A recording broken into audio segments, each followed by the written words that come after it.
Hi guys, எல்லாருக்கும் வணக்கம் guys. இந்த வீடியோவில் என்ன பார்க்க போகிறோன்னா, நம்ம தலை தோனி பார்த்தீங்கன்னா இந்திய அணிக்கு ஒரு முக்கியமான அட்வைஸ் ஒன்று கொடுத்துருக்காரு. அது என்ன கொடுத்தாரு, ஏது கொடுத்தாருன்னு சொல்லிட்டு வீடியோ டீட்டெயில்டாக பார்க்கலாம்.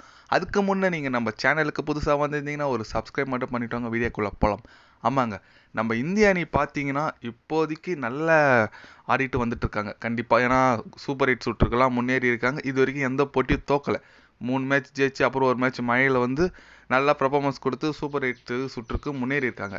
இந்த சூப்பர் 8 சுற்றுக்கு முன்னேறிக்கிறதுக்கு நம்ம தலை தோனி பார்த்தீங்கன்னா ஒரு சின்ன அட்வைஸ் கொடுத்துருக்காரு.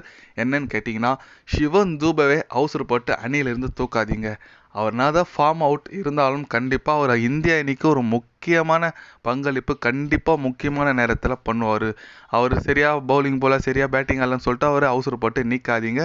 ஏன்னா அவர் ஒரு கீ பிளேயராக இருப்பார் கண்டிப்பாக இந்திய அணிக்கு. அதனால் அவரை நீங்கள் அவசரப்பட்டு நீக்காதீங்க. சூப்பர் 8 சுற்றுலேயே அவருக்கு வாய்ப்பு கொடுங்க. ஏன்னா சூப்பர் 8 சுற்றில் எல்லாமே பேட்டிங் பிச்சு கண்டிப்பாக அவர் ரொம்ப ரொம்ப யூஸ்ஃபுல்லாக இருப்பார் நடுவில் ஸ்பின்னர் அட்டாக் பண்ணுறதுக்கு. அதனால் அவருக்கு தொடர்ந்து வாய்ப்பு கொடுங்கன்னு சொல்லிட்டு கொஞ்சம் ஆதரவாக பேசியிருக்காரு தோனி சிவன் தூபேக்கு. ஏன்னா ப்ரீவியஸாக சிஎஸ்கேல தான் அவர் ஐபிஎல்லாம் விளையாடி இருக்காரு. அதனால் அவரோட ஸ்ட்ரென்த் அண்ட் வீக்னஸ் என்னன்னு தோனிக்கு தெரியுங்க. அதனால் சிவன் தூபே என்னடா பர்ஃபார்மன்ஸ் பண்ணல அப்படின்னு சொல்லிட்டு யாரும் நினைக்காதீங்க. கண்டிப்பாக ஒரு கம்பேக் கொடுப்பாரு. அது மட்டும் இல்லாமல் லாஸ்ட் 3வது மேட்ச் கூட ஓரளவுக்கு யூஎஸ் அணி கூட டீசெண்டாக ஆடினார். ஓரளவுக்கு முடிச்சார் மேட்ச் நல்லா. அதனால் கண்டிப்பாக அவர் ஓரளவுக்கு நல்ல ஒரு பர்ஃபார்மன்ஸ் கொடுத்து ஃபார்முக்கு கண்டிப்பாக வருவார்னு நான் நினைக்கிறேங்க. ஏன்னா அந்த அளவுக்கு நல்ல பிளேயர் தாங்க சிவன் தூபே. எப்படி சொல்கிறது, ஸ்பின்னர் அட்டாக் பண்ணுறதுல இப்போதைக்கு இந்தியன் டீமில் வலுவாக அவர் தான் இருக்குது.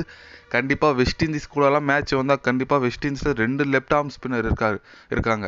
கண்டிப்பாக அவங்களுக்கு ஆப்போசிட்டெல்லாம் சூப்பராக விளையாடுவார். அதனால் கண்டிப்பாக Shivam Dube back to form வருவார்னு நான் நினைக்கிறேங்க. அது மட்டும் இல்லாமல் போலிங்கை டீசெண்டாக போடுவாருங்க. எப்படி சொல்கிறது, செட் ஆச்சுன்னா ஒரு 2-3 ஓவர் போடுற ஆள் தான், டீசெண்டாக வச்சு ஓட்டலாம் அவரையும்.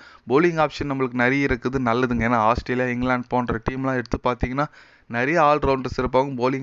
போலிங் வாய்ப்பு நிறைய இருக்கும். அதனால தான் அவங்க நல்லா கப் அடிக்கிற அளவுக்கு டீமாக போகிறாங்க.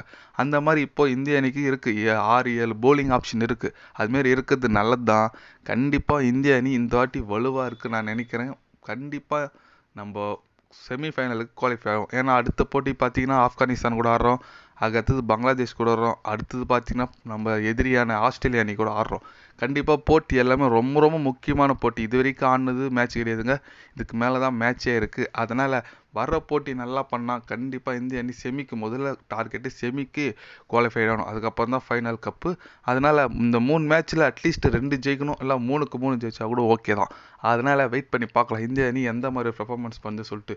இந்திய அணியில் சிவன் தூபே இருக்கணுமா இருக்கக்கூடாதா, நீங்கள் என்ன நினைக்கிறீங்க சொல்லிட்டு உங்களோட கருத்தை கமெண்டில் சொல்லிட்டு போங்க. இது போன்ற ஸ்போர்ட்ஸ் நியூஸை தெரிஞ்சுக்கணும்னா சேனலை சப்ஸ்கிரைபர் லைக் ஒன்று பண்ணிக்கோங்க. கண்டிப்பாக கிரிக்கெட் பற்றி, வேர்ல்டு கப் பற்றி day by day channel update வரும். மறக்காமல் சப்ஸ்கிரைப் மட்டும் கொஞ்சம் பண்ணி வச்சுக்கோங்க. நன்றி, வணக்கம்.